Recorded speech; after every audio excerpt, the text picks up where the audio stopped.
क्या आपको लगता है कि एक छोटा सीजहाग सांप का मुकाबला नहीं कर सकता?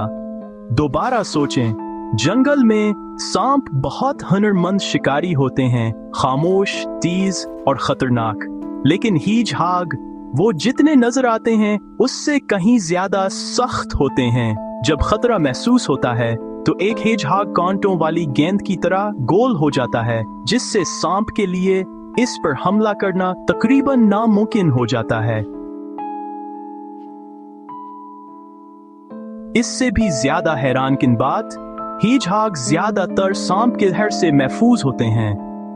जी हाँ, अगर सांप काटता है तो हेजहाग इसे नजरअंदाज कर देता है और लड़ता रहता है। इन तेज कांटों और जबरदस्त कुव्वत मुदाफियत के साथ हेजहाग अक्सर जीत जाता है। कुदरत हैरतों से भरी पड़ी है, कभी भी छोटे से जानदार को कम न समझें। हीजहाग बमुकाबला सांप, इस लड़ाई में हीजहाग गैर मुतवक्को फातेह है। कौन जानता था कि प्यारा होना इतना खतरनाक हो सकता है।